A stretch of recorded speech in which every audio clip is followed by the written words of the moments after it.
What time is it now? Okay, it's time. While Dave stepped out, I'll just introduce myself. So normally I pop into the first class of every thing that we do, like a Buddhism in a Nutshell or Meditation 101 or Discovering Buddhism module. So I couldn't make it last week, so I thought I'd pop in and say hi. Just doing my gig. So I'm Jill Marie, the center manager, and first name's Jill, last name is Marie, just a little hint there. And I just want to, it's just like a new face, somebody else to let you know at the center. I also work here all week long, so I think for this class, it's the most exciting to be able to say that you can come in during the week and meditate. So especially when you're new, or if you've been meditating for a while, whatever, people just sort of file in throughout the week, and they're so cute, they go, I'm going to go in there. You know, so especially after this week when horrific news is happening, we see a lot of people come in and use the Gampa. So this whole thing will be for you. You can turn on the lights or keep them off, change the air conditioning, and just meditate. Use the space for whatever you need to do. So that's available Monday through Friday. Sometimes I'm a little late, so you can come a little later in the morning, or you can always just call the center and see if we're here or if we're running errands. And it's pretty laid back. If you've been here before with your teacher, you know he's pretty laid back. So you can even get up and get a cup of tea, right? Sure. If you're getting sleepy, you can just stand up and stretch. You can also move from chair back and forth too, so don't ever feel like it's awkward in here. It's a really comfortable setting. And so I do some of the financial plugs since I'm the one that enters everything into the system. Since you've noticed we don't actually charge for anything, did anybody call ahead of time or ask or wonder, what's the fee, and look online for the fee? Did anybody look for that? Nobody this time. Yeah? Usually people call up and go, how much does it cost? And do we have to register? So you can tell that we're pretty easygoing about things, but that doesn't mean that we don't need funds to keep everything going. So the way we've done it since, I think they charged for a couple classes at the beginning and then they stopped 25 years ago. So this whole time, this whole center and everything that you see is from generosity of others, which is pretty darn exciting. And I know in churches they don't charge for Sunday morning, but classes, a lot of times workshops and classes have fees, and we will never charge for the teachings. So if you ever wonder how much to pay, sometimes we joke about the price of therapy or per hour, depending on how good they are, or what you might be charged for in a module of something. So sometimes people have traveled and they were so shocked when they went to other centers that they said that'll be $10, and they were like, what? So or a whole set might cost a certain fee. I don't know what that would be, but you can consider that. Beyond that, if you have any questions, you can always email the center. You can call us. You can come in and shop in the bookstore. And we just got a huge order from Nepal today, so you'd be the first ones to see it. And anything else that I usually talk about? And did you tell them about going online at the recordings? No. So if you... Somebody called up today and she couldn't, I don't know if she's here, but you can go online, and if you miss a class, which it's best to come here and be with everybody, number one choice. But if you're sick or something, then you can check it out online. These courses are there from 2004, thanks to our media team in the back. Chris is back there. You can wave at Chris. He's amazing. So everything's there for you. You can check out all kinds of teachings too from historically, all kinds of wonderful things, like a whole entire Calm Abiding retreat. April 29th, 2015 or 14. I always tell people that one. With Geshe-la. Yeah, that was really cool. So enjoy your class. Enjoy your teacher. Hello. Yeah, I don't think next week is recorded. Is that right, Chris? There'll not be a streaming, but there'll be a sound recording, perhaps. So if you miss it, you want to pick it up next week, that one. Was everybody able to get online the downloads, the PDFs, and able to get access to that? So, is anybody new here tonight that wasn't here last week? All right, handful of folks. Welcome. It's fine to come in the middle. It's not going to be a problem. We covered a lot of material. I think, I don't know, by some definitions it might have been a lot of material last week. Maybe it was, maybe it wasn't, I don't know. So we'll go back and kind of review some of the stuff a little bit, and you'll be fine. But did anybody, let's see, we'll start out. I do have notes, cell phones on vibrate or sleep mode or whatever it is we need to. And then I tell you what, we're going to start out with just a simple meditation. We'll get everybody started right off the bat. Okay, so if this is your first time, don't worry if nothing happens. Like one of my students in prison said, when's it going to happen? So what we're going to try to do is just sit and just focus. You might focus on your breathing. You might count your breaths. That was one of the meditations we did last time. Just follow the breath all the way in and all the way out. And just count as high as you can get. If you get to 10 or 20 without losing focus, and you don't want to just be counting in your head, but you want to be able to focus on your breath the whole time you're counting. If you lose track, just start all over again. And that's okay. That's the whole idea, is to kind of bring your attention back to something, right? In this case, your breathing. We also did a bare attention meditation last time, which is you just focus on your breath. You can either focus on the sensation of your abdomen rising and falling, or focus on the sensation of the air going in and out of your nose, the end of your nose, so cool air going in, warm air going out, whatever's most comfortable. But again, the idea is to try to maintain your focus on your breath and catch yourself when your mind wanders. And I would guarantee that your mind is going to wander. Something is going to catch it and begin to pull you off of your breath. And what you want to do is try to catch yourself when you're in that off on some other thought process, and then gently bring it back. Someone says it's like paper training a puppy, right? When they get off the paper, you just kind of bring them back and set them back on the paper. So the same with your thoughts. Just bring them back gently to your breath, okay? So, and we had a 7-point posture that we talked about last time, and that's available in the download too. You can get the list of that. Like Jill said, you're welcome to go from the cushion to the chair or back and forth. If you're sitting on a chair, you want to sit with your feet pretty flat on the floor. Of course, you can't do that if you're sitting on a cushion, but you sit however you're comfortable with your legs. You want to sit with your back as straight as possible so that you're not, usually in a chair, we try not to use the back of the chair rest if we can. So sit up a little bit and picture your spine like a stack of coins, if you will. Top of your head, like the crown of your head kind of pulled up a little, and that'll allow your chin or jaw to kind of fall forward a little. Your hands should be comfortable in your lap. The normal kind of traditional pose is your right hand inside your left hand with your thumbs touching, but whatever is comfortable is ideal. Your eyes should be closed or slightly open, and then your tongue sits at the roof of your mouth behind your front teeth. Okay. So we want to take a few breaths in and out, just kind of release, anything that you've got going on in your head. Try to let go of the sound of the train and noises around you. And then after you've taken 2 or 3 big breaths in and out, just start watching your breath. And allow your mind just to settle on your breath.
And if your mind's wandered, gently bring it back to the breath.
Okay, how do we do with that?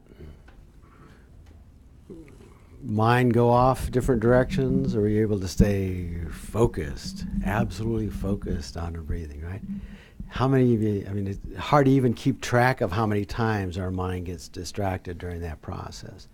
How many of you, well, you don't have to admit this necessarily, but we're way off somewhere when I said, if you've wandered off, come on back, okay? It's easy to kind of go away. So that's kind of the purpose. I mean, that's really what it boils down to in these type of meditations, is being able to develop the ability to focus our mind and maintain that focus, you know, to develop some control. There's I don't know, is our meditation Tonka that might be outside? There's a picture out there with elephants going up a hill. It's out in the lobby, but it's the idea is that you know, when you look at it as different stages of meditation, and it starts out, our mind is like an elephant, right? And it has control of us. It kind of takes control. So we're trying to work on being able to tame that elephant, and then we can channel it once we've got it tamed. We can channel it for things that are more positive and pull it away from things that are negative. So we'll talk more about that. For those of you that were here last week, did you have any feedback from, well, I'll ask, and you know, one of the obstacles is not doing meditation during the weeks, it'd be during the days in between these classes. But were there obstacles or issues or things that you may have encountered if you tried doing some meditation during the last week? Or any stories you want to share? Or I've got to chew up a few minutes here with this stuff. So I wasn't here last week, but what I always have trouble with is counting the breath without trying to control it. Okay. So you're when you count, you find that you're controlling the breathing. Okay. Yeah, that's a challenge, isn't it? That'll just come with time, though, too, as the more you do it. So thank you. Well, feeding off of that, I just want to know what exactly is the purpose of counting? What is the purpose of counting? Was that the question? Yes. Anybody want to answer that? Yes, please.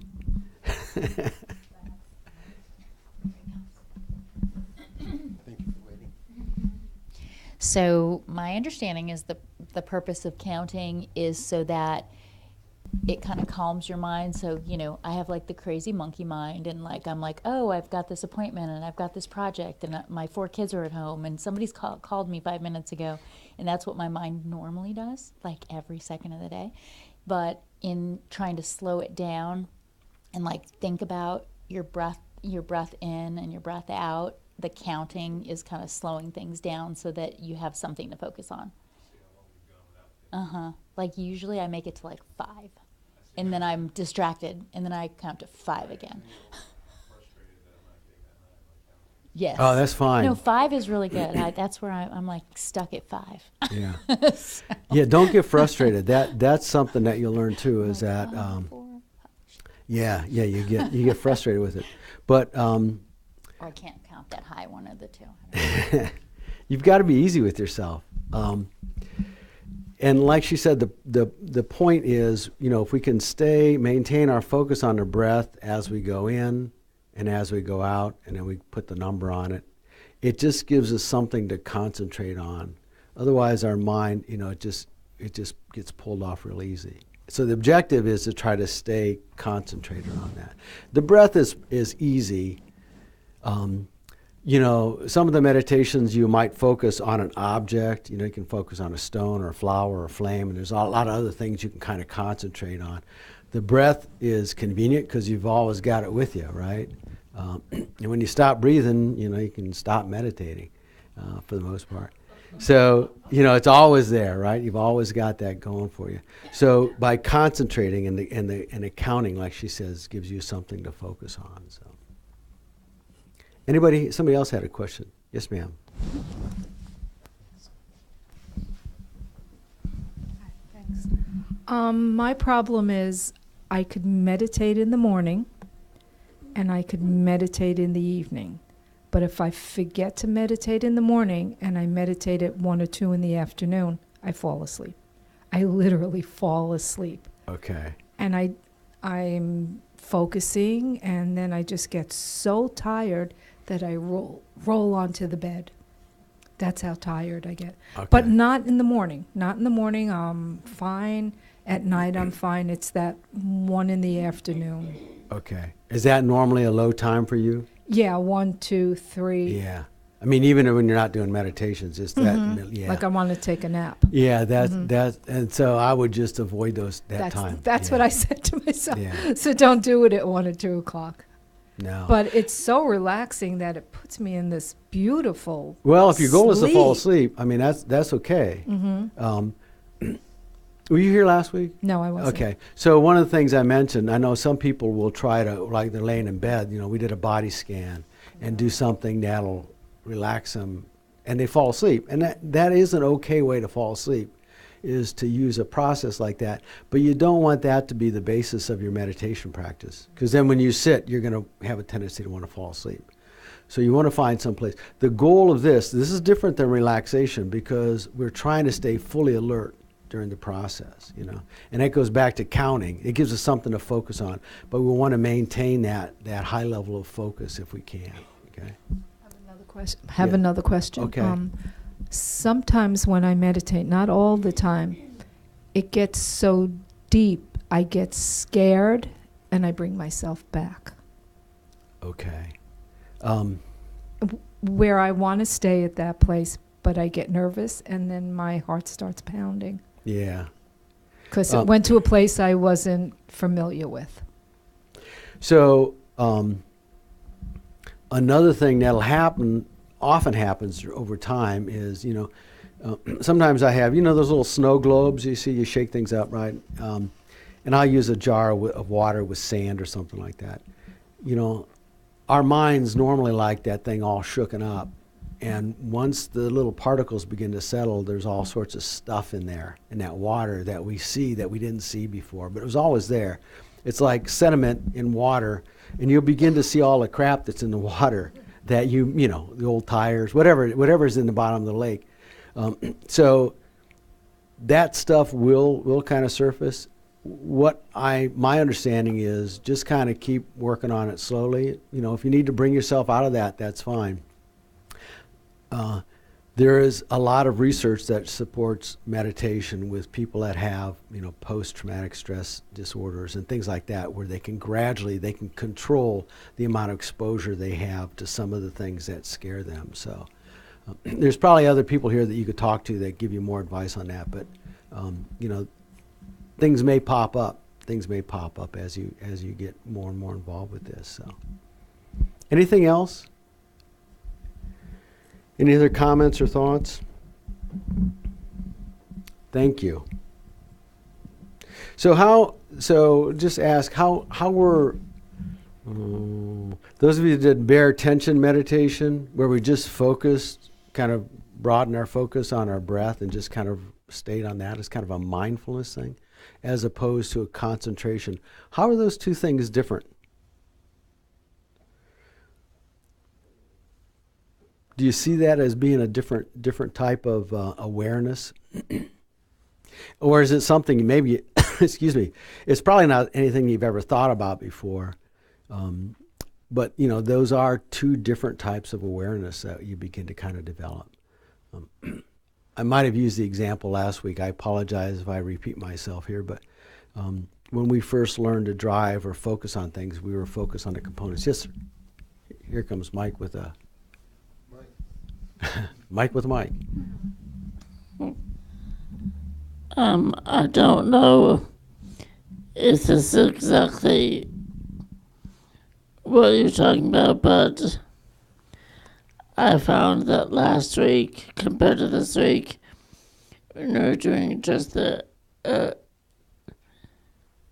free thought as opposed to actually counting breaths, it was a lot.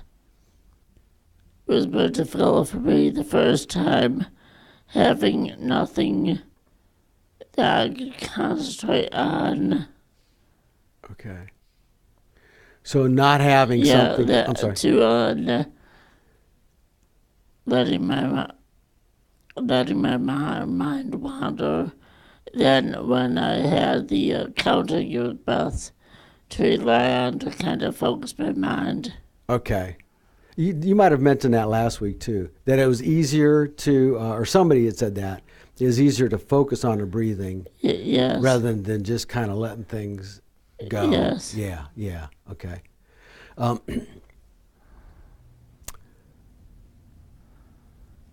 Yeah, that would be true. We're going to do a bare attention, we're going to do a mind like the ocean or mind like the sky kind of meditation here, where again, the idea is to kind of broaden your awareness, and then you just watch thoughts as they kind of float across, okay? So having something to anchor your concentration to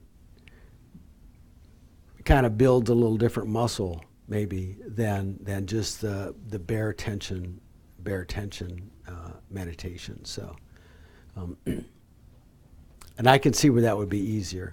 Maybe with some of the ones we do today, it might the bare attention might end up being a little easier. But it's a different perspective too, okay?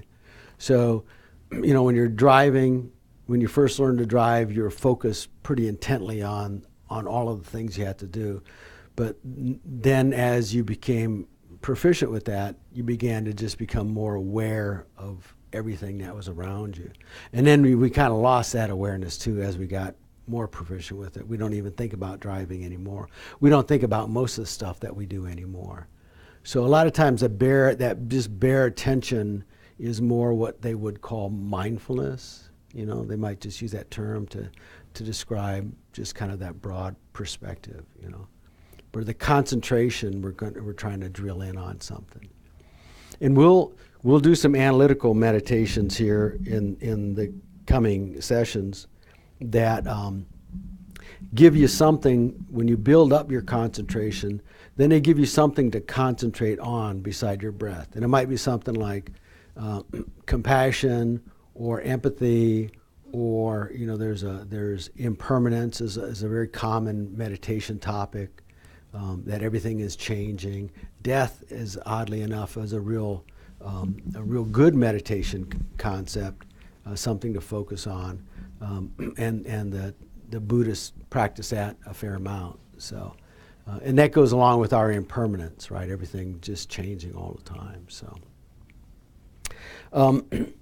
can you see where those two skills though become complementary too, where they kind of can go hand in hand, as you can develop those two. So what is the mind? The whole idea here is to become familiar with our mind. We don't often question that, but it's kind of clear. The Buddhists will say it's clear knowing. Is it the same as awareness? Or it's in the nature of awareness. I mean, we taste things, we see things, so that information gets into our brain, but our mind does stuff with that once that information's in there, right? And we label things that we like and dislike. That's not inherent to the nature of whatever it is we're seeing, or tasting, right? I use broccoli and mushrooms as an example. The people in here that hate broccoli or hate mushrooms. And there's other people in here that love mushrooms and love broccoli. Is that inherent in the broccoli or the mushrooms? And people that hate it will say, yeah, it is, right? They're evil things. They've got this flavor, taste, but we decide whether it's good or bad, right? And you can do that with about anything. Chocolate, vanilla, whatever, We make those decisions. So we label things good and bad. So the information comes into our mind,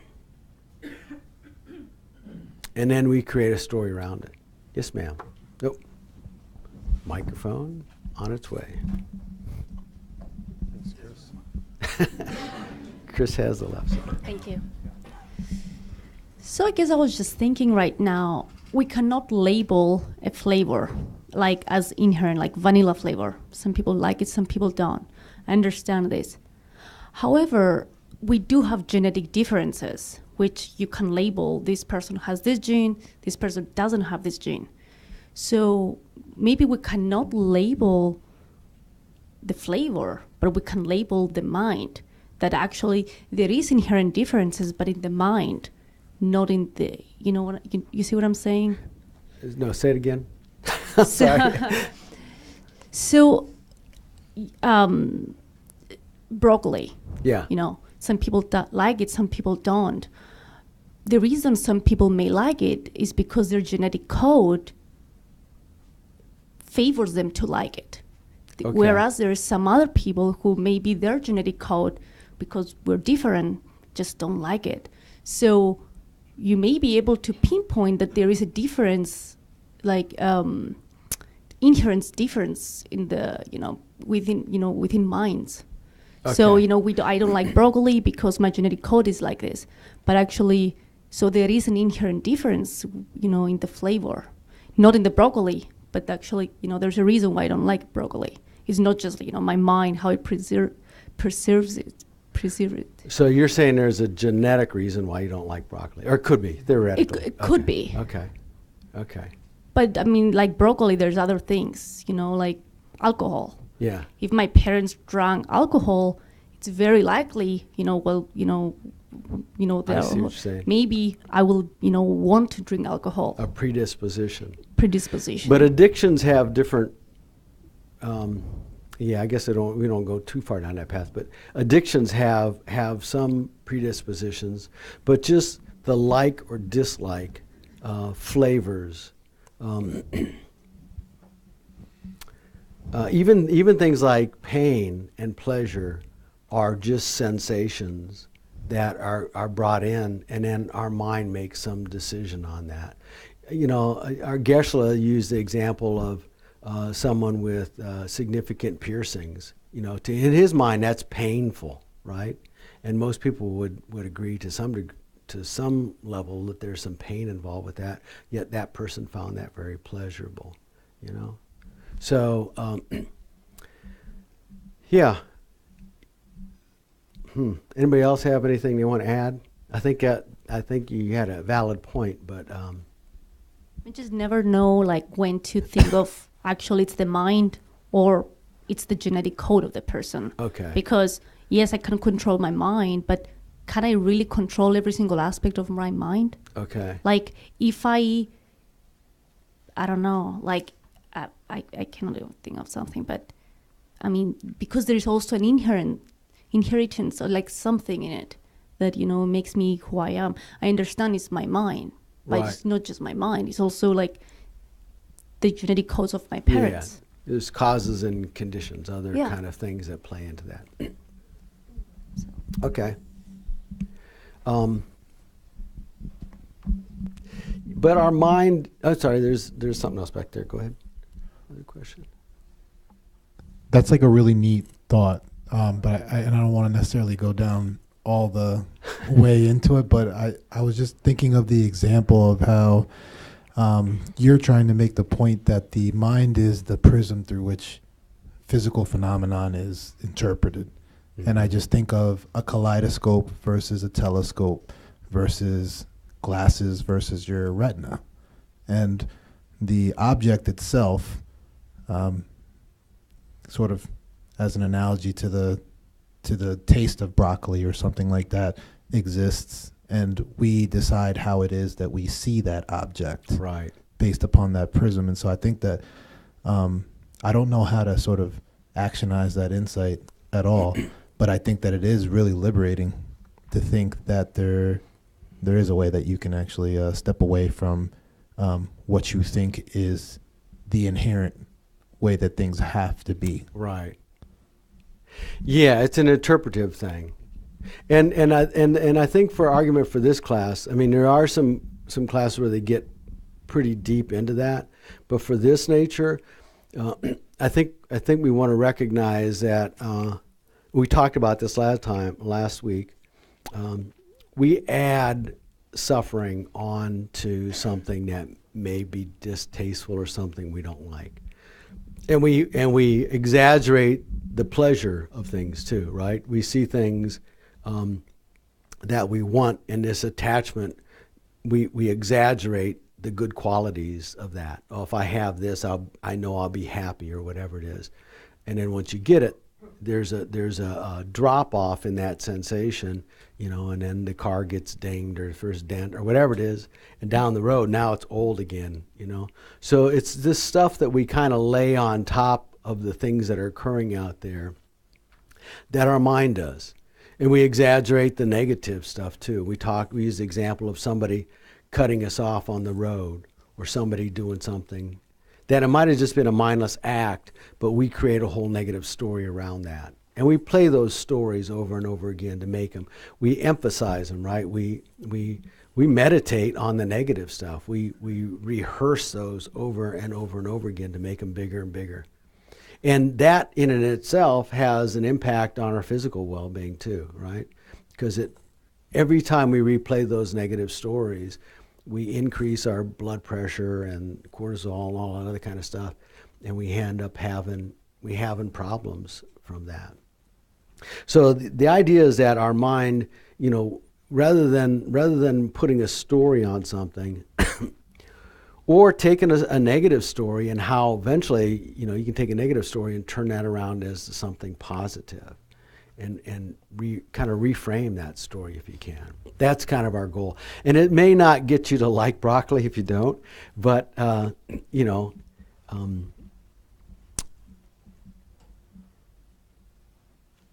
it's the other stuff, the other kind of stories that we work with that really add suffering to our lives in a normal state. Okay. Let's do another short meditation. Did anybody have any other comments? Anything? Thank you both. All right, so this is this is another one that's available on your in the downloads.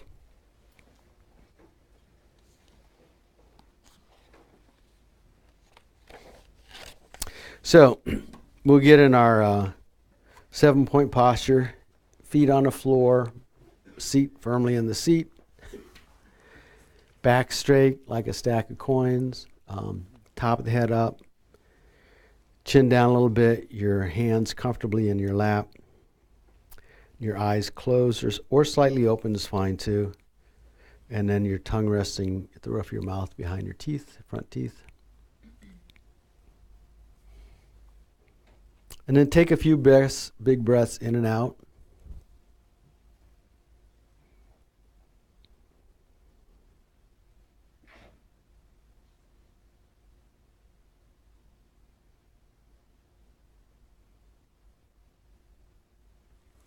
And set your motivation for being here. You all decided to come here tonight to learn more about your mind. And that's not going to just benefit yourself, but may benefit people around you as you learn these exercises.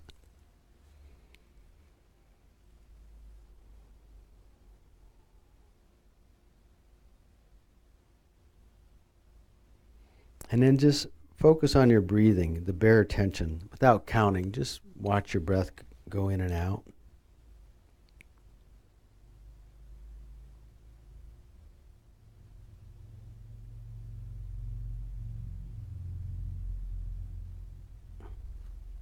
And then loosen your concentration a little, just slightly. And kind of emphasize just the element of mindfulness, just awareness. And then allow your mind to be attentive and observant to whatever comes to notice, regardless of what it is, positive or negative or anything. The idea is you don't want to identify with the mental elements. Just observe them.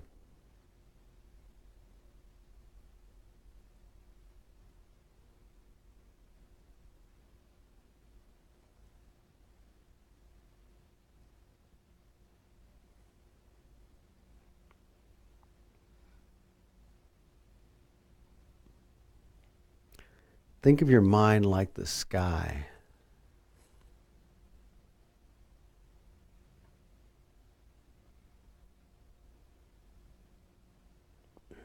Clarity, spaciousness, wide open.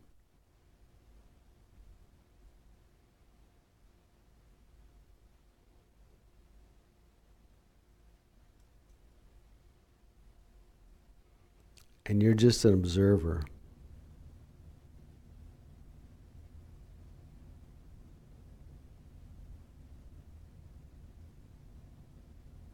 Sometimes clouds fill the sky and obscure the sun, but the sky doesn't get upset, doesn't identify with the clouds. It's just there. They come and they go. So your thoughts are like the clouds.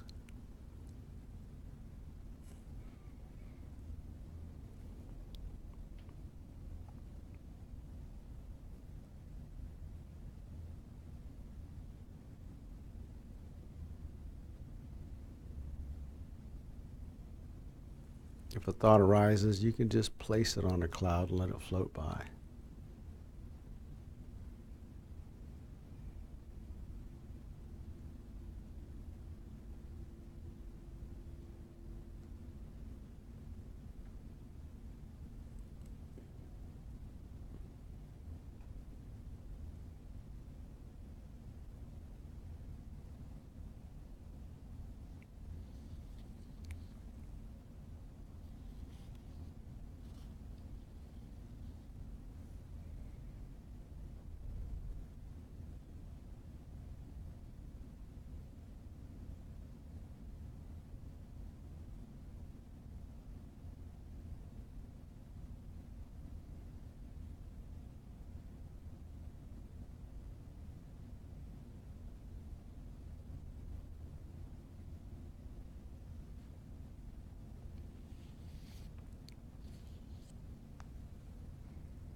Were you able to be aware of your mind like the sky and see thoughts pass across like clouds without getting entangled in the thought or the emotion? Emotions, they consider emotions very similar to thoughts. It's still mental activity. Or did you get pulled into one of those clouds and your mind wander off? There's another one that's very similar that's in the handouts as well, where you do your mind's like an ocean, which is my preference. So if you can imagine, on the top of the ocean, it's all a lot of waves and stuff, but as you go down deeper, it's calmer. So sometimes I envision like, those big aquariums where you're down underground and the whole glass is front. So if you picture your mind like the water itself, okay? Not like you're watching the water, but that it is the water. And then the fish and things that swim by are just the thoughts and emotions that kind of come and go. Let them kind of do their thing. So the idea is not to get pulled into it, but to see them, So the idea is that you see those thoughts and emotions, but you stay unattached to them, okay? And begin to kind of separate yourself and your awareness from those things that crop up in your head that come up, those thoughts, okay? So were you able to do that with the clouds? A little bit? So the delusions that we have, we talked a little bit about some of the negative thoughts. So we have things like anger. That's a pretty common one for people, Anger, jealousy, arrogance, greed. Those are kind of the bigger ones that arise. So with practice, the idea is that you begin to develop this space. So, you can see these thoughts and emotions arise, but rather than let your mind get carried away with them, you just observe them. Because what happens when our minds get carried away with those things? Pardon me? We're telling stories. And then what happens when we have enough stories going through our head? When we confront the person that we're talking the story about, then words come out. Or something else happens, an action maybe, right? So, if you follow, our thoughts lead to our actions, lead to how to relate to other people. Our thoughts, become the speech. Our thoughts then become the action.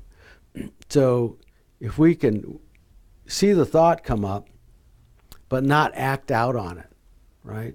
So I think of something I want to say to that person, but rather than say it, I just think it. I've made a big stride forward, right?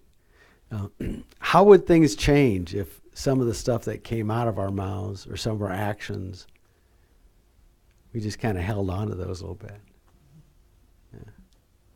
Yeah. Our teacher Geshe has told a story once about a couple that were having trouble. They were always fighting. And the wife said, as soon as my husband comes home from work, we start. It starts in. She said, I couldn't take it. So she saw some specialist, and he gave her some medicine. And he said, when your husband comes home, you take a tablespoon of this medicine, but don't swallow it. Just hold it in your mouth. She said it worked. After a period of time, it worked. There were no more fights. So, it's a two-person tangle thing that goes on there, right?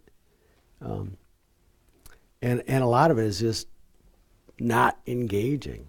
We just don't engage. We decide not to. Are you going to say something else, please?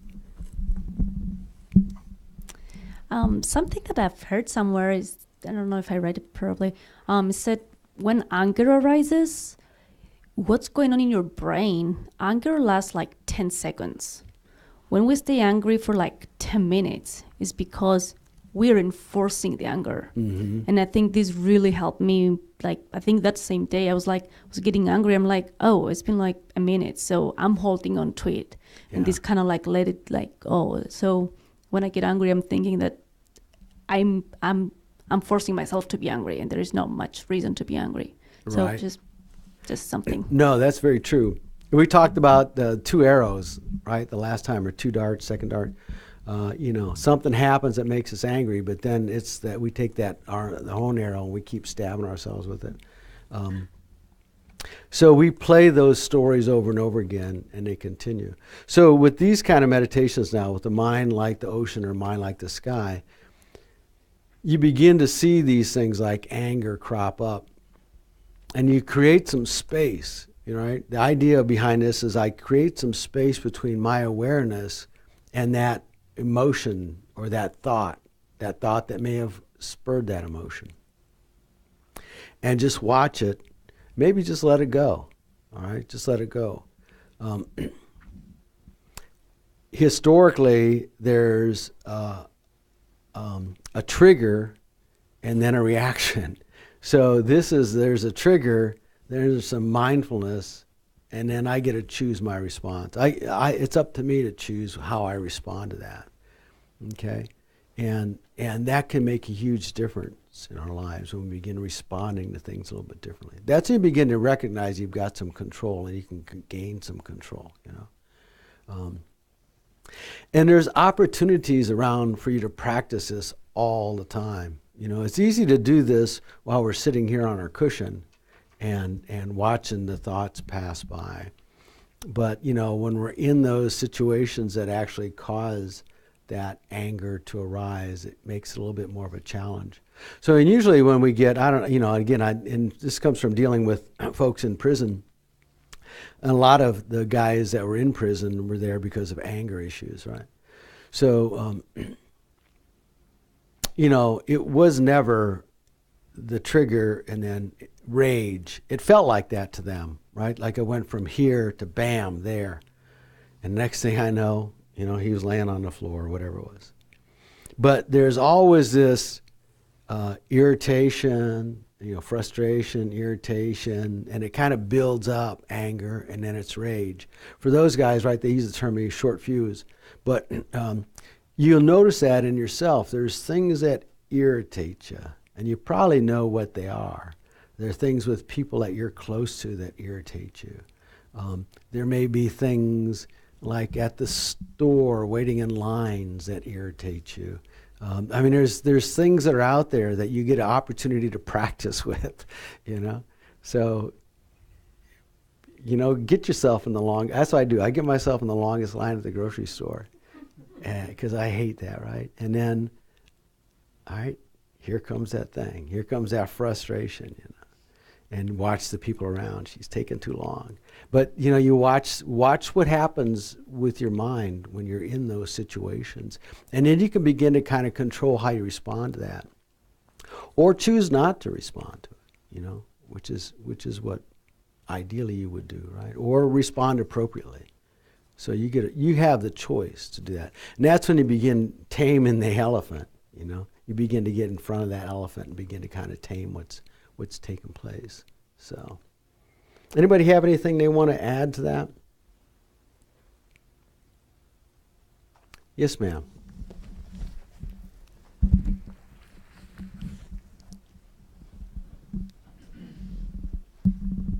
Yeah, I want to share an experience I had during the week. So, to me, I feel like it's hard for me to know my anger, because normally I would be very nice to people, and if I feel angry, I would deny it like automatically first. So I would not realize that I was angry, and I feel like sometimes I need to I started to write when I feel like physically uncomfortable. I will start to write and start to express my feelings, and after that, if I meditate, it will work. If I don't do that, I will always feel it physically, and I don't even know what is happening to me. Okay. Mm-hmm. So you have to get it out. Yeah. Okay. That's good. Mm-hmm. That's good advice. And that helps. Yeah. then you can do the meditation. Yeah, I mean, because that thought's there, right? That emotion is there. And part of this whole thing, watching it like a cloud or a fish, I mean, we're observing it. We're just not going to act on it. It's just not, and it's separate from my awareness of it. Because you are aware of it, right? It's got to be separate. It's not you. If you're the one that's aware, then, and you're aware of that anger, then that anger can't be you, right?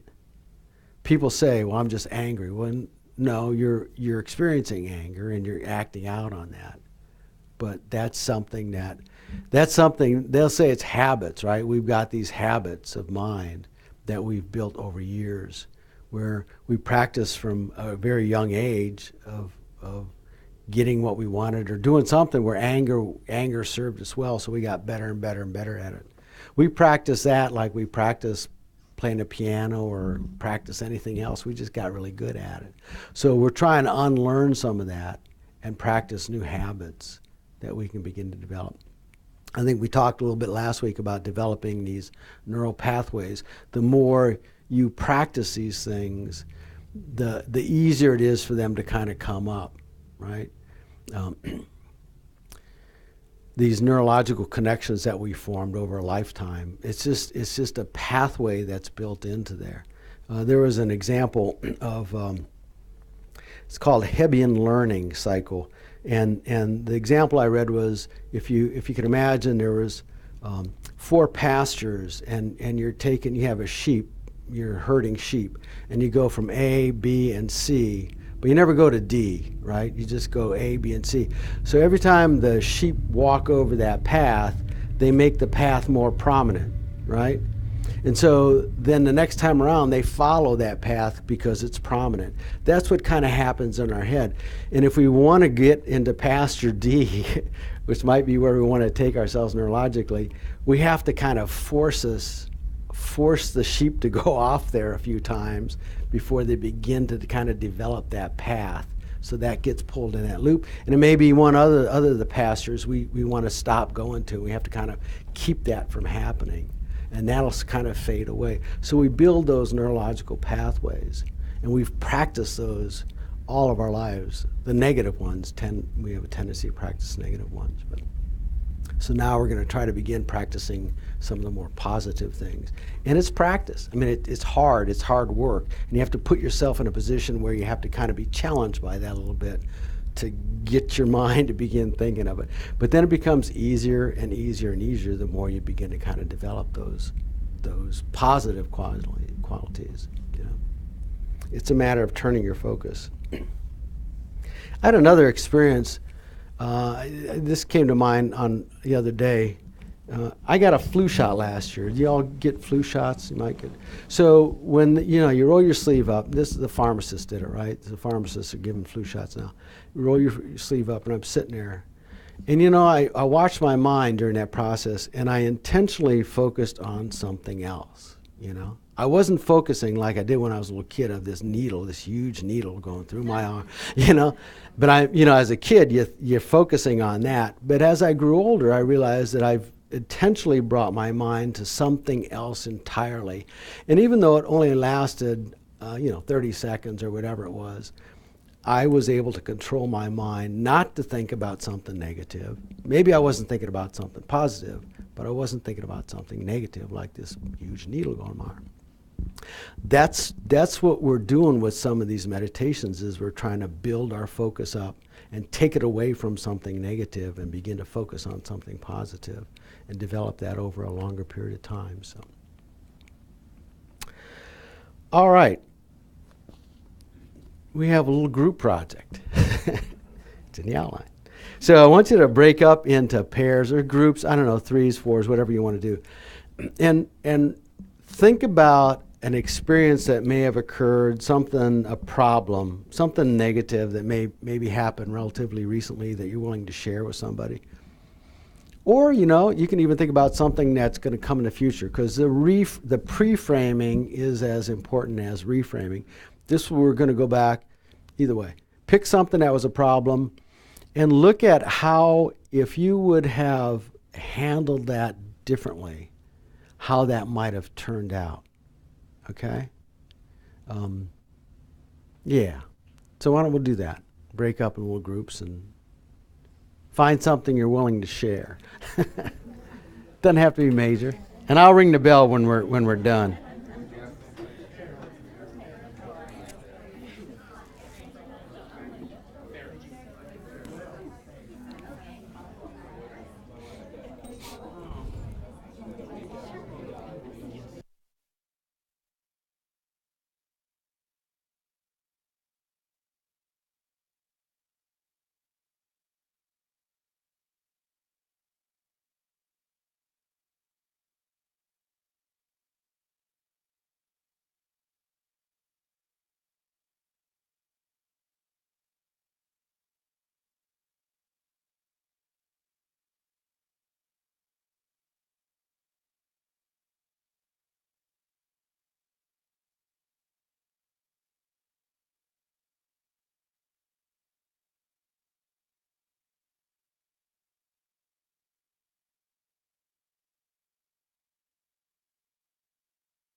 Let's take another minute.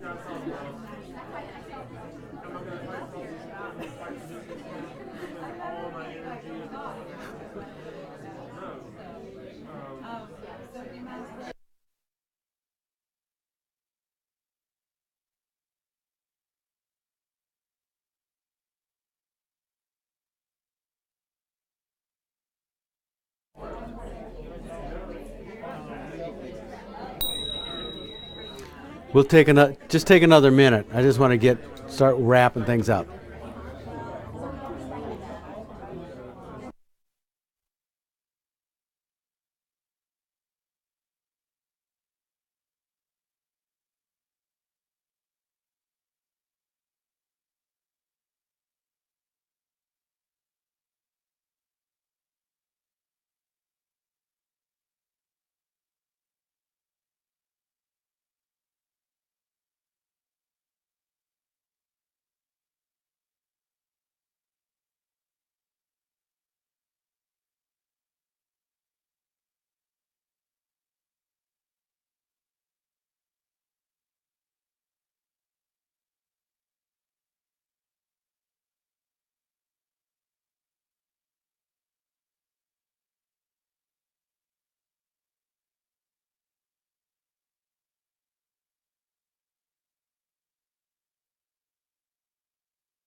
All right.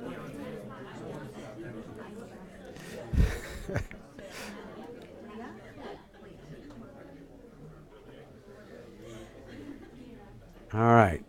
Was that discussion useful? Is there anything anybody wants to share? You don't have to, but any really good story?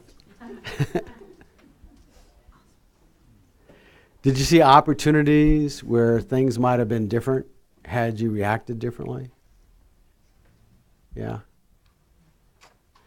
Now the challenge is doing that going forward. You know, in a rearview mirror, sometimes it's easy. Think, oh, I could have done differently. But you know, how do you project that forward? And when you see those opportunities come up again. Otherwise, you'll sit and look back on them and do the same exercise, right? So the practice comes going forward. Hi, guys. Name is Hillary. So I deal with like depression, anxiety, and something I went through is like being suicidal and not like asking for help. And if I did that earlier, I wouldn't be like where I am today with such a big struggle. But the bright side of it is now I'm in like, will be starting next week in group therapy, and like reaching out, I think, is a big step from that. And, you know, reaching out to churches and that kind of thing. So yes, there's a dark side of it, but there's also beauty and light coming from it. So. Good. All right. Thank you. Thanks for sharing that, having the courage to share that too.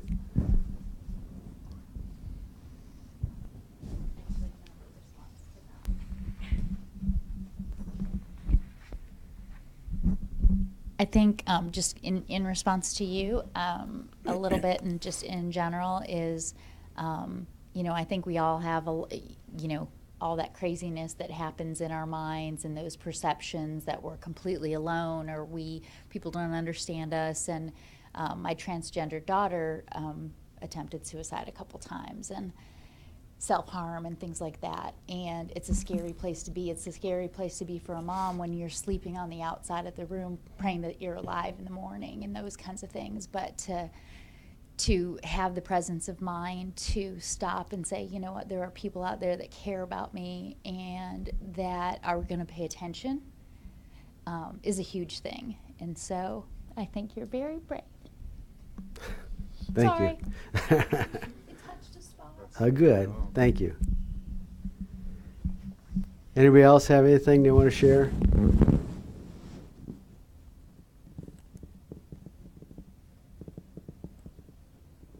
So, the thing is that hopefully you slowly begin to realize, or you fully realize, is that it's all, there's so much that we don't think we have control over. And through this practice, you begin to develop the understanding you have control over all sorts of stuff. Maybe not stuff out there, but right, you have huge control over what's going on inside your head.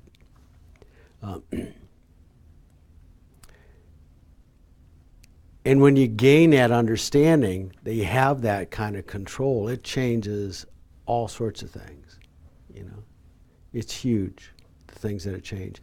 You realize too that people are chasing sources of happiness that lie outside them, and there really isn't anything out there that gives any kind of lasting happiness. You think about things like things that we buy, food, vacations, just about anything external that, we seek that for some level of pleasure, but once we have it, that pleasure doesn't have any lasting value to it. Think of something that you bought recently. And sometimes you can even think about what you felt like going into that before you made that purchase and what your mind was doing. And then you buy that thing and you're excited about it, maybe for a brief period of time, but then it kind of loses its luster, and you're looking right away for the next fix, so to speak, out there, right? The next thing out there that's going to create some level of happiness. And so we often go through our lives just kind of chasing after this stuff until at some point, hopefully, we wake up and realize maybe it's not out there, but it's all inside of our head. And it's all things that we can control. Were you going to say something? Yes.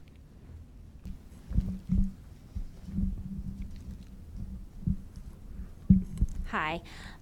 So I think one of the things that I struggle with is that I react a lot. And I had two different things going on last week. One of them I was very emotional about and very hurt by. And it wasn't like I could take space because it was at my job. So, I had to be there. I had to be around the people that I felt like had hurt me. I had to be, show up the next day. The other situation, which I ended up handling very, I like to say more detached from and kind of in a, I guess, grounded way. I had a few days to separate myself from that, and I talked to some other friends and kind of got some advice and, reached out to people. And that helped me, but I don't always have we don't always have the opportunity. So I'm just kind of wondering, does anyone have any experience in when you're in the midst of something and you don't have the time to, because I just feel like I'm so reactive sometimes. If I can get away from it, then I'm fine. But it's it takes me so long to come back down to. Yeah. Well, it's probably like that rage I was talking about with some of the folks that we've worked with. You can't begin doing this practice when you're in the midst of that rage. Your mind's too far gone, right? It's too pulled in. You cannot pull away from that. So that's why you do this on your cushion, and you find little things that you can practice with. There's opportunities all around for you to practice with those. You start with the smaller stuff, and the bigger stuff will get easier and easier and easier, till at some point you will be in the midst of it, and you'll be able to just kind of not get pulled into it. I don't know the circumstances, but you'll be able to separate yourself from it at that time. And it'll happen when you don't expect it either. You do these practices over and over again, and it's such a gradual process that you don't recognize until you're into something that you realize, wow, I didn't react the way I would normally react under that circumstance. We had some members here once talking about they had some family issues going on, sisters or something that they hadn't spoken in a year, or they always, I think it was at holidays they always fight, and so she found that over the year of practice, she said, and afterwards she said, this holiday, I just chose not to get engaged in the argument or whatever it was normally. And she goes, my sister even called me out on it, says, aren't we going to fight? It had gotten to be such a custom, And she said, I actually had a good time with my sister and I enjoyed her. We just didn't. And it only took her not to engage in it, right? Now, had she engaged in it, her sister would have gladly gone along with that dance. But having chosen not to, she didn't. And so it was a gradual. She was surprised to see that, she just decided it wasn't worth. It was just going to be that cloud's just going to go away. I'm just not going to, it's not worth the misery to get involved with that. So that takes time. That'll take time. And you'll be in situations that might really enrage you, and you can't expect that it's gonna happen right away, or you're gonna be able to pull yourself out of that.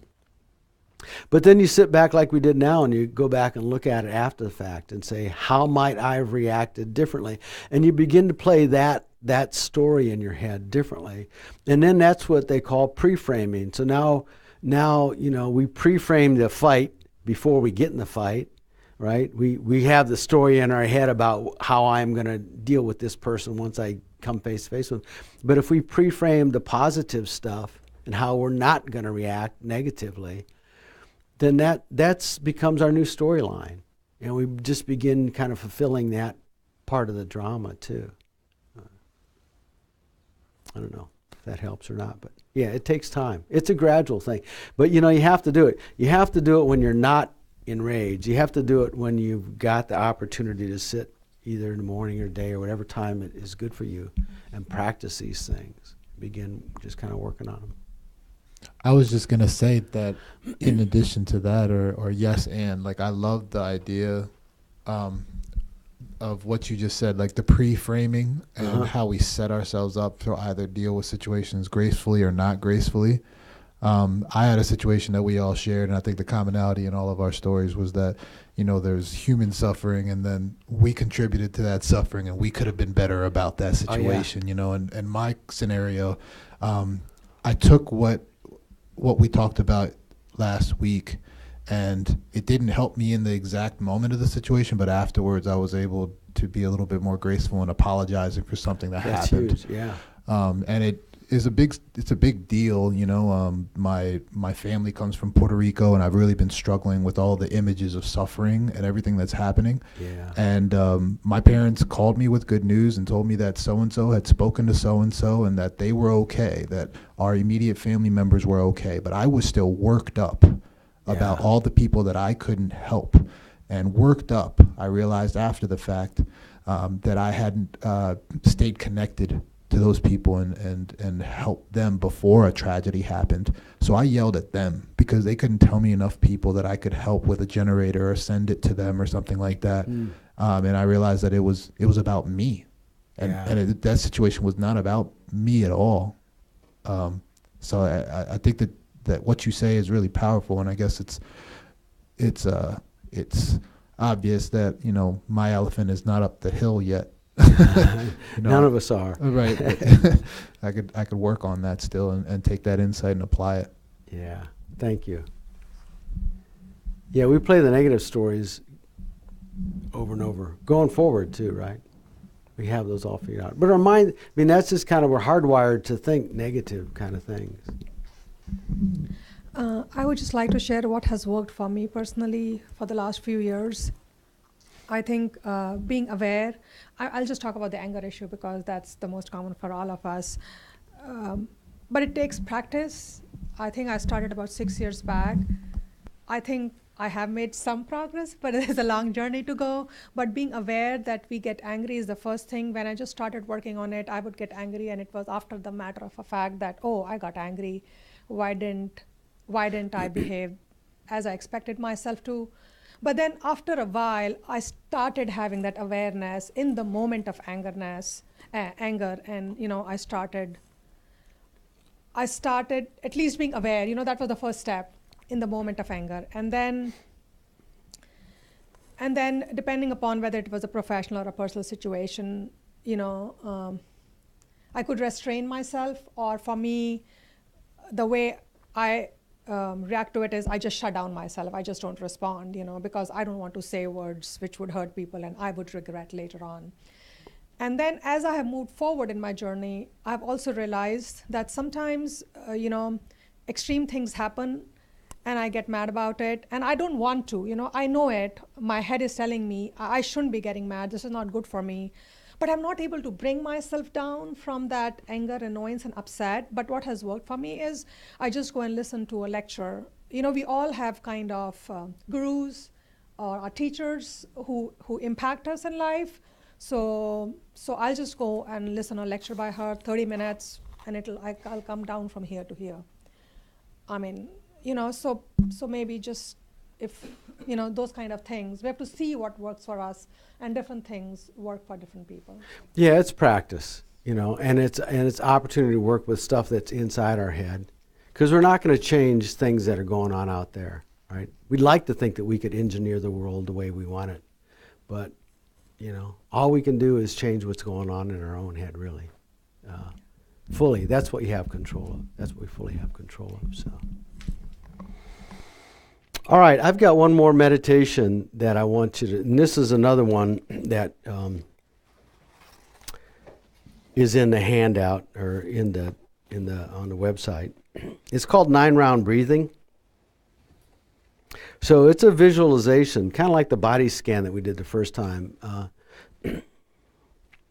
So you have to kind of visualize this, and I'm going to have you're going to end up breathing in one side of your nose, breathing in through the left nostril or the right nostril, and exhaling through the left, and then we'll switch. Inhale through the right, exhale through the left, okay? And I'll talk you through that, and then we'll do 3 rounds of both sides. So if you want to get yourself in your proper position, back straight, head up, chin down, eyes closed, hands comfortable. Take a few big breaths in and out, kind of let go of everything.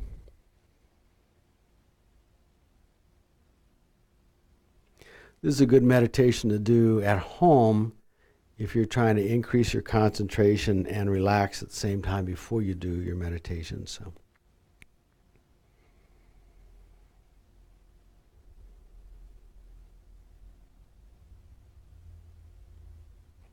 Imagine there are 3 channels about the size of soda straws.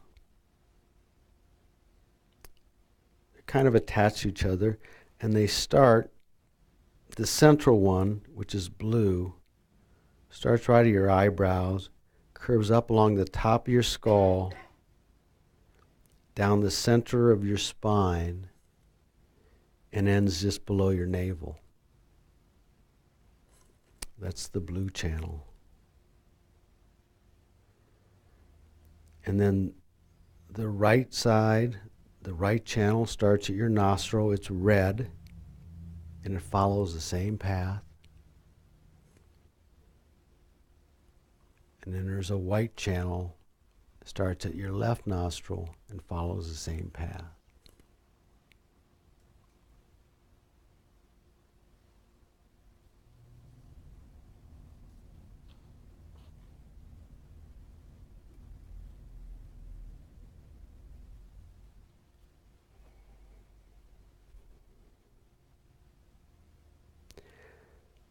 Now with your index finger, I want you to hold the left nostril closed and breathe into the right.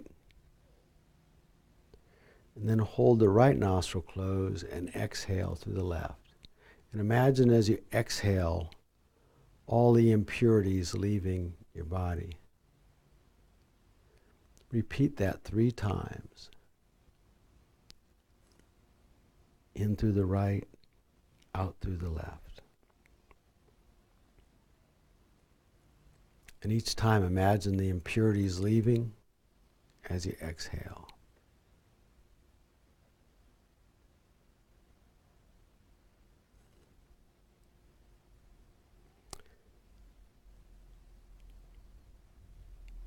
Now I want you to hold the right nostril closed and inhale through the left. And exhale through the right. And again, imagine all the impurities leaving.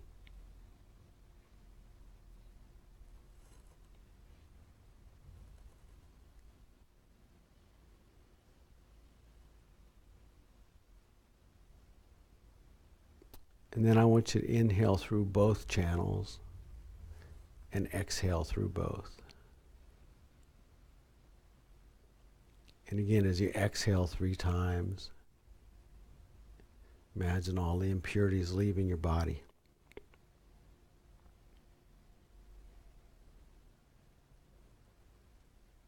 And then just focus on your breathing for a few minutes.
That was kind of a short session, but we're running out of time.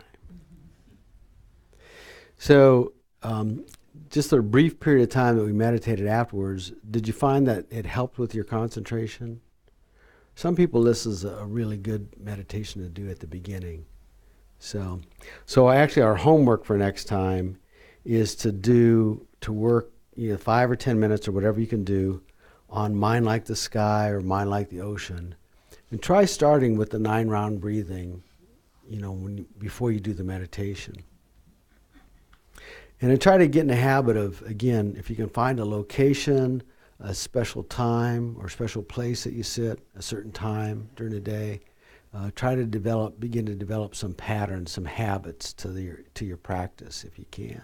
Okay, and again, you try to set a motivation for why you're going, and then think about, you came here tonight to learn this, to learn how to improve your minds, and then think about all the people that you're going to benefit from that, not just yourself, but family, friends, that gradually, co-workers, right? Things will begin to kind of change and you can improve your relationships with those people too.